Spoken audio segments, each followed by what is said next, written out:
Bienvenido. Muchas gracias, Antonio. Buen día. Diego escribió este libro, La ciencia de las buenas ideas. A mí la palabra idea siempre me resultó muy llamativa y me generaron muchas dudas. Hay parte de lo que vos contás acá, por ejemplo, que el momento de eureka no existe, que además los has explicado en muchas notas. A mí siempre el tema de las ideas me llamó mucho la atención porque, primero, es decir, ¿cómo haces para que te surjan ideas? Esa es la primera pregunta que yo... Vos sos doctor en biología. Sí, efectivamente. El momento eureka es, digo, nosotros enviamos mucho a la gente que de repente tiene ideas fantásticas. Y decís, che, pero ¿cómo se les ocurrió? ¿Existe? Digo, ¿se te prende la luz de un día para otro? ¿O en realidad lo que hay es un trabajo previo, muchas veces que no te das cuenta hasta que aparece la idea? Sin duda es la segunda opción, porque vos ves la historia de las ideas de los grandes inventos y no hay inspiración, no hay una musa que viene y te sopla la gran idea al oído, aunque bueno, idea es una palabra muy antigua que viene un poco de yo vi, viene de imagen, de vi algo que no estaba allí. Pero en todos los casos vas a ver, y no solamente con los grandes genios, sino con cualquiera de nosotros, en que la solución, la receta para las ideas y la creatividad es trabajo, trabajo, trabajo. Lo nuevo es disrupción. Ustedes son... a vos te va a tocar dentro de unos años, y vos, Lara, seguramente también. Esta es una de las discusiones. ¿Podemos apagar el aire, por favor? Pues hace como mucho frío. Esta discusión con mis hijos, que lo deben tener. Viste que los chicos creen que vos un día te levantás, tenés la idea salvadora. Y sos millonario. Lo hemos querido, digo, lo hemos querido nosotros también. Claro, sí. Claro. No, a ver, sí la podés tener la idea salvadora, pero sí, solo sí, trabajaste un montón, te obsesionaste, te apasionaste por un tema. Y no hay contraejemplo. Y hay gente, desde lo biológico, hay gente que es más propensa a ese trabajo, volcarlo en una idea que otros. Sí, pero es difícil decir que sea desde lo biológico. Somos siempre dos cosas. Somos un poco lo que traemos de fábrica, lo que ligamos de papá y mamá, y lo que hacemos, el ambiente, la cultura, la educación. Las ideas son mezcla de ambas.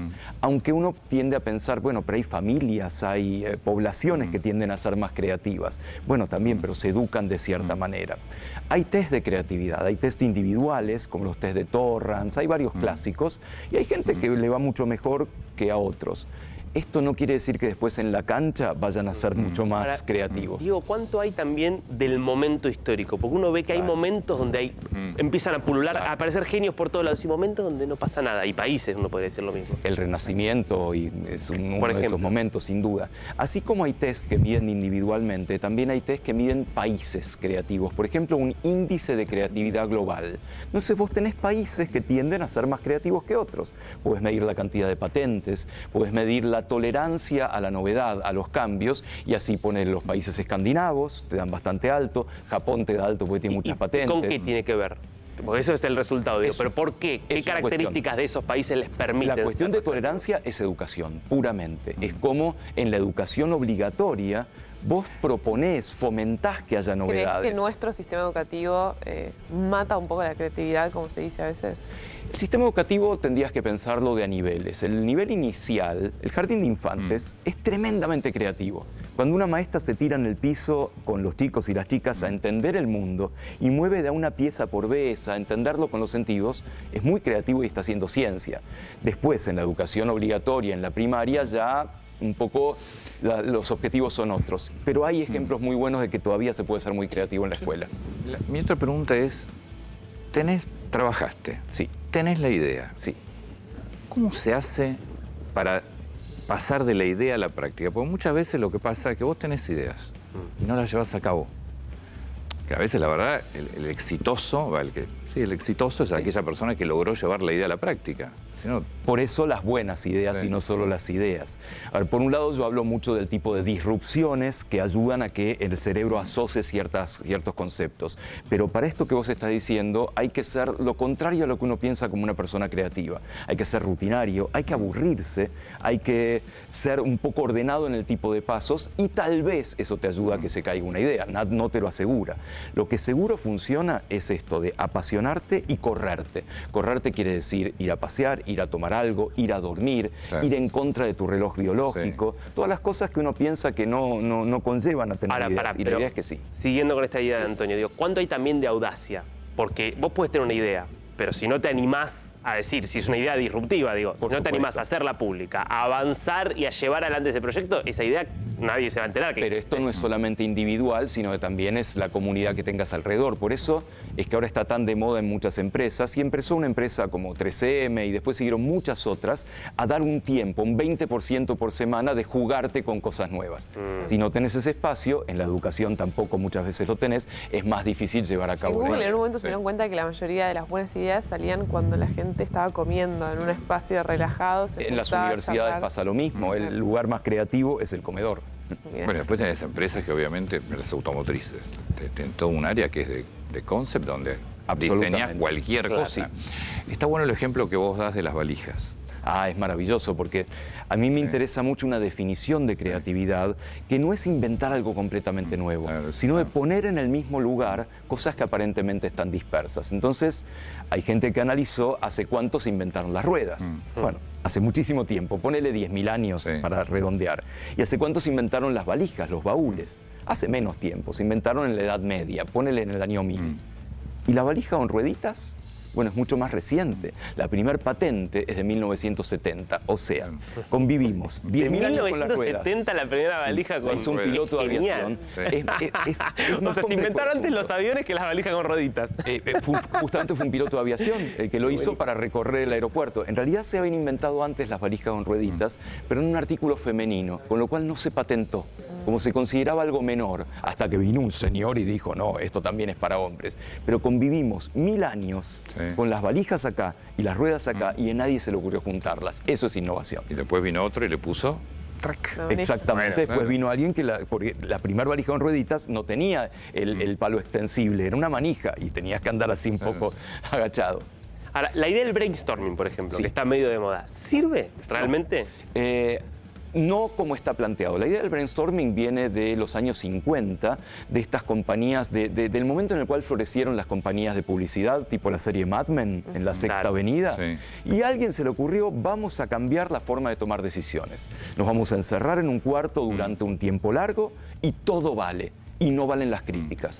No, con esas reglas está más que demostrado que el brainstorming no funciona. Lo que sí funciona es fomentar un ambiente en el cual vos te sientas autorizado a decir ideas por más que sean disparatadas. Eso nosotros hemos intentado más de una vez hacer reuniones y propongan. Uno se autocensura. Claro, ¿qué van a decir? Porque tampoco quiere. Claro, y en realidad la clave del brainstorming es no decir el disparate que sea. Pero donde falla el brainstorming es que ninguna crítica es válida, y ahí la pifiamos. Obviamente tenés que criticar, pero de una manera constructiva para llevar a algo. Está bastante criticado el brainstorming absoluto en las empresas, si bien en un momento se creyó que era la panacea. Claro. Ahora, para tener esa buena idea, vos decís, es muy importante tener una rutina, obsesionarte un poco con un tema, estudiar mucho, pero es clave no dejar de lado lo que vos decías de hacer deporte. A mí me pasa que a veces cuando salgo a correr y me relajo, ahí me viene una idea a la cabeza. Pero claro que sí, por varios motivos. Primero, porque es una disrupción en la cual puedes asociar los conceptos previos. Por otro lado, porque estás haciendo ejercicio y el cerebro necesita ejercicio y no lo sabemos hace tanto tiempo. Hoy un neurólogo, para que tu cerebro esté bien, tendría que decir lo mismo un cardiólogo, que hagas ejercicio moderado, que salgas a caminar, etcétera. Y en ese momento se producen más asociaciones. No solo eso, en ese momento, y no tiene tanto que ver con las ideas, puede fomentarse el crecimiento de nuevas neuronas. Cuando nosotros estudiamos en la secundaria, el mito era, se muere neurona que para, neurona que cierra. Hoy sabemos que no es así, que aparecen nuevas neuronas a lo largo de toda la vida. Hay neurogénesis durante toda la vida. Una de las formas de fomentarla es el ejercicio físico. Ahora, me sumo a lo que decía Lara y vuelvo a una pregunta. Salís, te despejás, se te ocurre la idea. ¿Cuál es el método para poder llevarla a cabo? Porque para mí ahí está el problema. Tenés toda la razón. Ideas todos tenemos de alguna manera. Sí. Pero entre la persona que ha logrado llevarla a cabo, La diferencia con nosotros es que alguien la pudo llevar adelante. Son dos cuestiones. Hay algo de personalidad, de ser tosudo, de ser terco con esa idea y tratar de llevarla adelante y tener un ambiente que lo permita. Ahí es donde el Estado, el sector privado, la educación tienen que fomentar esto. Bueno, tenés una idea, vamos a intentarlo. Muchas veces eso conspira contra los posibles inventores. Pero efectivamente, y hay algo mucho de personalidad acá, de animarse a ir a pelearla aunque te critiquen. Está bien la pregunta que hace Jimena. ¿Hay gente sin ideas?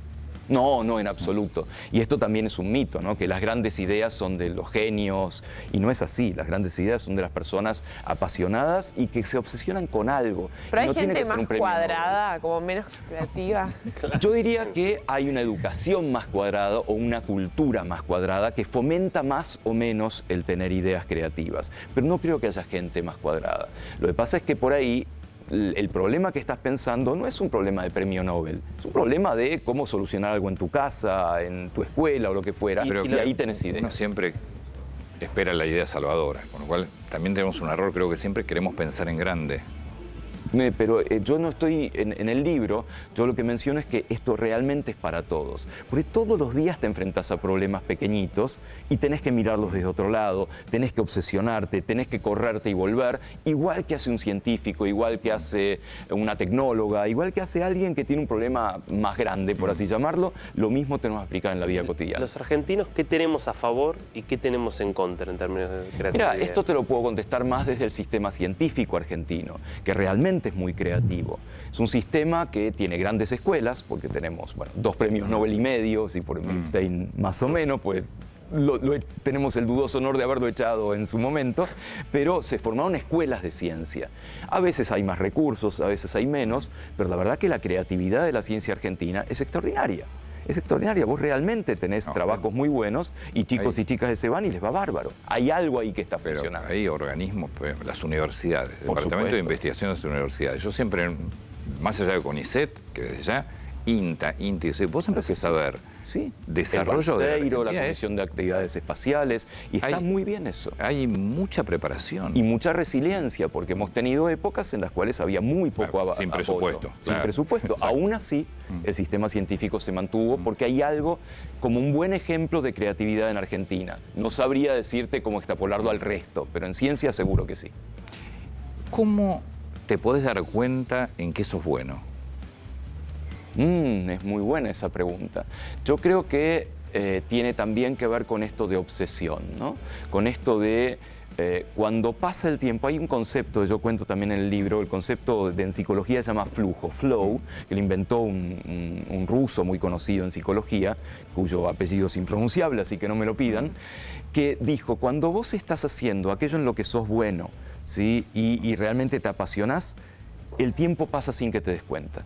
Sí, el proceso de flow es cuando estás en un hobby o en algún fenómeno y de pronto te dicen, che, ya está el almuerzo, ya está la cena, estás hace 3 horas con eso, y ahí se te ocurrieron ideas nuevas. Ese es un buen indicador, cuando el tiempo pasa, el tiempo subjetivo pasa sin que te des cuenta y lograste algo al cabo de esas horas que estuviste trabajando. Vos como padre, algo me va a tocar a mí, ¿cómo haces para estimular que tu hija o que tu hijo desarrolle ideas, se anime a pensar?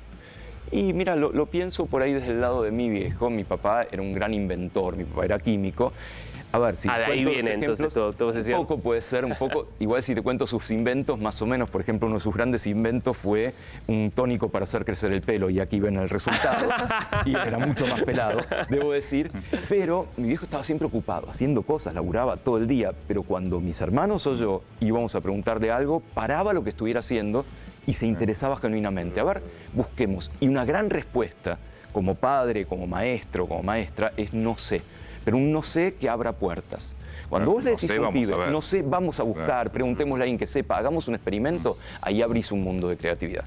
Está bien, igual vamos a convenir que química, por ejemplo, es un área casi que te lleva a inventar o a buscar, porque es... Claro. Pero las otras también, Antonio, aunque uno no se dé cuenta, en cualquier tarea que vos hagas, cualquier profesión, seas comerciante, vendedor, seas mecánico, lo que fuera, tenés un momento de invención. Conciencia es más cotidiano. Todos los días descubrimos algo chiquitito, por ahí que te importa a vos nada más, y todos los días pasa eso de robarle un secreto a la naturaleza. Creo que con cualquier tarea que haga la gente existe ese momento. Igual, yo voy a esta, para mí el principio básico de este libro. Todo lo que se te pueda ocurrir tiene trabajo atrás. Muchísimo. La inspiración solo viene a las mentes preparadas, como decía Luis Pasteur. Eso es clave, sí. Porque si no pasa la discusión con mis hijos. Claro. Ya va a llegar. Pero la idea de la manzana de Newton, que va a fue que llegar. le cayó la manzana y ahí apareció. Si vos incentivas que llegue, si vos Pero tengo estudiás, una para tus hijos que les va a gustar, Sí. que uno de los tips, uno de los pequeños consejos de creatividad es ser un poquitito desprolijo. Porque si Eso la está idea bueno. es, eso les va a gustar. Eso está Permitir bueno. un poco Porque de caos. si la idea es que la creatividad es meter en el mismo lugar cuestiones que están dispersas, tienen que estar dispersas. Si todo está extremadamente en su lugar, es un poco más difícil que logres meterlas en el mismo cajón. No, eso está bueno, pero es importante decir, vos tenés que prepararte, tenés que estudiar. Claro que sí. En algún momento te va a surgir una idea, pero esa idea que vos creas que te levantaste y te apareció, tenés todo atrás lo que te viniste preparando. Sí. O bien ideas que vienen de los sueños, que efectivamente vienen, solamente puedes interpretarlas si tenés el trabajo previo Claro, hecho. exacto. Si no, puedes soñar con cualquier cosa y después decir me cayó mal la comida, ¿no? Ah, pero está bueno, si soñás algo igual conviene entonces anotarlo. Vos sabés Sí. que Porque después te olvidás. hay un momento creador de ideas que es el momento hipnagógico, el momento en el cual se generan los sueños cuando estás en duermevela, cuando estás por dormirte o cuando te despertás. En general son muy efímeras esas ideas y no pasan a la memoria de largo plazo. Hay gente que duerme con un cuaderno al lado para intentar anotarlas. Muchas veces No, yo ni me acuerdo. lo lees y dice, no entendés nada, pero a veces sale alguna idea.